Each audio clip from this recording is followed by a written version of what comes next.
Seguimos en La Boca Ya Tiene Dientes, siendo las 8:38 en la ciudad de Buenos Aires, la temperatura 26 grados 3 décimas. Tenemos invitados especiales en el programa del día de hoy. Están con nosotros Florencia Carril y Roy Kovensky. Ambos pertenecen, digamos, al Frente para la Victoria. Roy es candidato a comunero de la Comuna 15 de la Ciudad de Buenos Aires, y Florencia Carril es candidata a legisladora también por la Ciudad de Buenos Aires. Hola, ¿cómo están? Hola, buenas tardes. Gracias por la invitación. Roy también quiere saludar. Sí, yo me quedé con ganas de saludar. ¿Qué tal? ¿Cómo están? Queremos saber, o primero los oyentes, dos cosas básicas. Una es más a título informativo y la otra es más, digamos, la evaluación de ustedes de cómo ven la ciudad hoy, cuáles serían sus propuestas o cuáles cosas ven como bien y cuáles cosas ven como mal.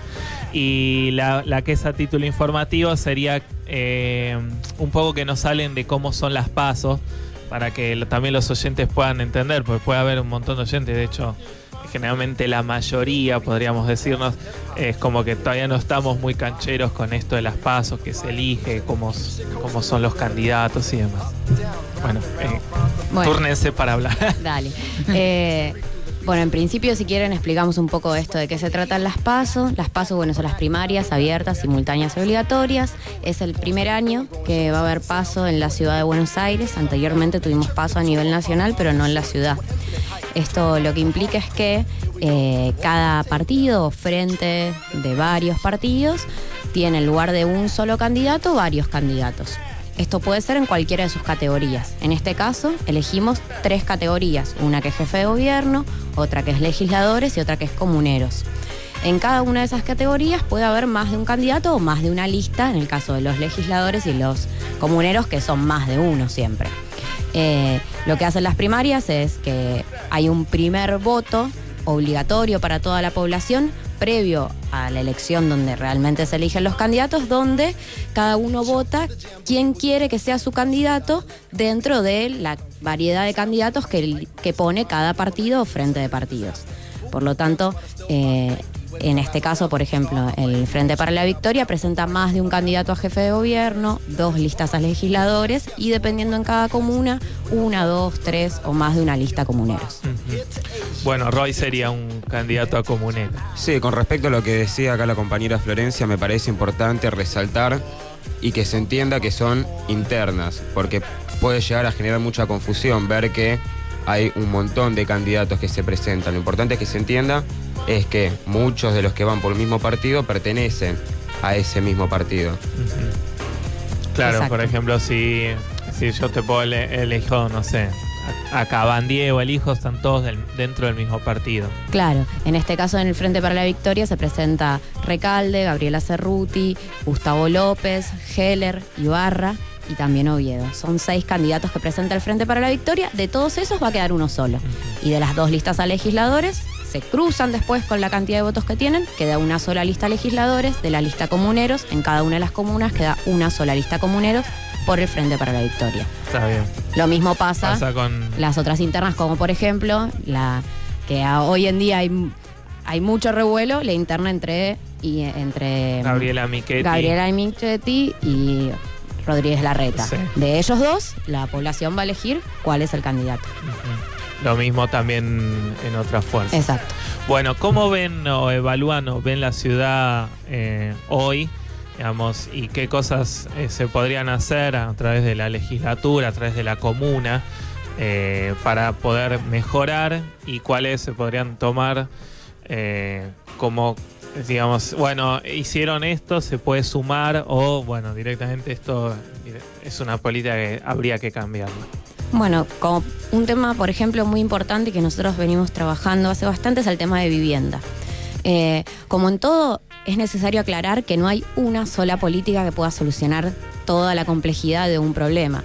Si pensamos en vivienda, por ejemplo, acá estamos en La Boca, es un tema crucial el tema de la vivienda.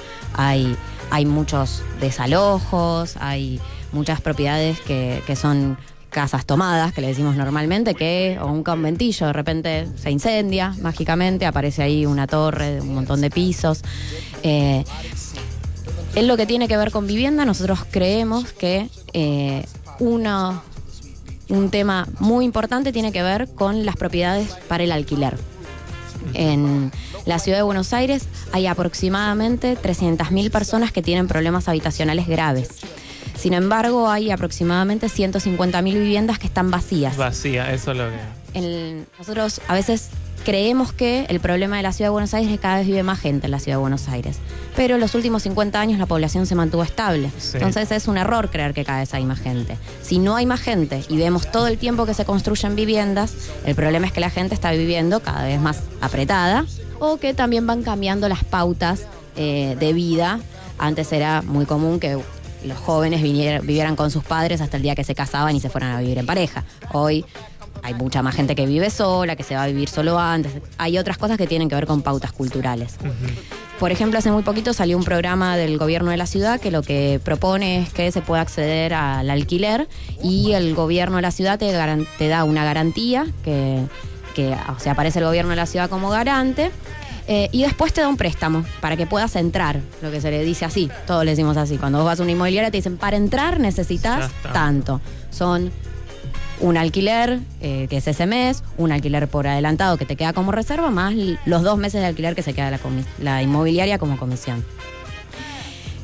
Que el propio Estado te pueda dar la garantía, eso es algo que a nosotros nos parece que está bien, que muchas veces esto existe desde los bancos estatales, en este caso sería el Ciudad, que sea el garante, que el propio Estado te dé la garantía para que vos puedas entrar. Ahora, que te tengas que endeudar y por lo tanto pagar durante un montón de meses un alquiler más caro porque no podés pagar lo que necesitas para entrar, no nos parece que está bien.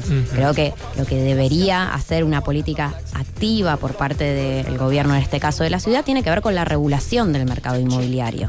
Porque es bastante desigual, digamos. Es bastante desigual y uno ve que hay posibilidades que si se pudieran abrir estos lugares que están cerrados, que son vivienda, que están como una forma de ahorrar nada más. Si estos lugares se pusieran en alquiler, sería mucho más fácil, porque también al haber más oferta va a disminuir un poco el precio y también regular a las inmobiliarias que cada día te cobran más, que antes era un 20% cada 2 años, ahora te están cobrando un 15% cada 6 meses de aumento. Sí, es un poco usurero ya. Y no hay ningún tipo de regulación. Sí. O sea, hay un registro de inmobiliarias, pero después no se regulan las comisiones, etcétera.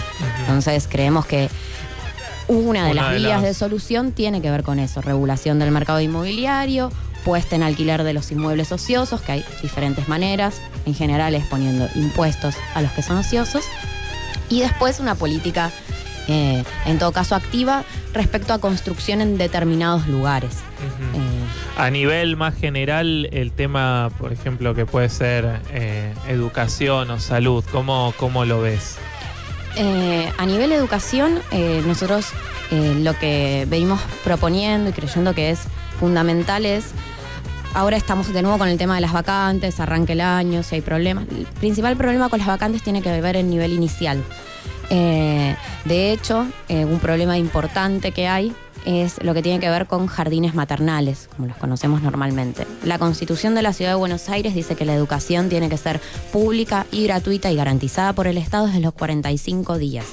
Esto no se cumple. Cualquier persona que tenga nenes chiquitos lo sabe. Hoy en día mandar a un chico a un jardín es muy caro. Un jardín maternal está arriba de los 1.000 pesos. Sí, más allá que hay otro problema, que por ejemplo en los que son jardines para nivel inicial, que son encima privados, es decir, tampoco hay una como que obliguen, digamos, a que el docente, por ejemplo, si una maestra jardinera, tenga, digamos, ni siquiera el 75% de las materias aprobadas. Conozco casos de chicas que ya aprobando, no sé, 4 o 5 materias ya están a cargo de una sala, lo que es un poco, digamos, riesgoso. Sí, eso sobre todo pasa mucho más en privado que en público. En público suele ser más estricto el control respecto de cómo se asignan los cargos, pero en privado muchas veces, conozco muchos casos tengo conocidos que son maestras jardineras y obviamente es mucho más barato pagarle a una persona que no está recibida, es más fácil presionarlo para que cobre poco. Entonces eso también obviamente afecta a la calidad de la educación. Y es un tema sensible pensar en nenes tan chiquitos. Y por otro lado, es muy importante no solo porque es una manera desde la primera infancia es donde se van adquiriendo más conocimientos, más pautas, son ese momento de mayor influencia de la educación, entonces es una manera de igualar, sino que también es fundamental para que las familias que tienen menos ingresos y por lo tanto una economía donde necesitan más que los adultos en condiciones de trabajar salgan a trabajar, que lo puedan hacer. La mayoría de los hogares que tienen condiciones de vulnerabilidad son de mujeres solas. Muchas veces son las mujeres las que se encargan del cuidado de los niños y por lo tanto, obviamente si tenés 3 chicos, pensar en salir a trabajar o tenés que pagarle a alguien que los pueda cuidar todo ese tiempo, entonces tenés que ganar lo suficiente para pagarle a la persona que los cuida y para que a vos te rinda ir a trabajar, o si no los tenés que mandar a un jardín. Si cada jardín te sale 1.500 pesos, olvídate. Claro. Olvídate. Dentro de la comuna, ¿qué se puede hacer, digamos, como comuneros? Sobre todo, es decir, tenés que hacer un conocimiento del barrio, ¿cómo podés, digamos, relacionarte con la gente del barrio? Y mira, la función principal del comunero es la de ejercer el presupuesto participativo que se le asignan a las comunas. Hoy en día esto no ocurre, las comunas están vaciadas directamente. Para que te des una idea, la Constitución de la Ciudad de Buenos Aires es una de las más progresistas del mundo. ¿Por qué? Porque lo que apunta es a descentralizar el poder que tiene el Ejecutivo. ¿Cómo se hace esto? A través de las comunas. Un porcentaje de los impuestos que recauda el Estado de la ciudad se distribuyen acorde a la cantidad de habitantes que tiene cada comuna. Con eso lo que se hace es, se pone a disposición, o sea, en base a la cantidad de recursos con que cuente la comuna, se pone a disposición de lo que se llama el Consejo Consultivo Comunal, de los cuales pueden participar todas aquellas personas que vivan en la comuna. Y con ese presupuesto que se tiene, lo que se hace es decidir en qué se utiliza. Es decir, si hace falta un semáforo, se vota que se ponga un semáforo en tal esquina, una loma de burro, poda de árboles, arreglo de veredas.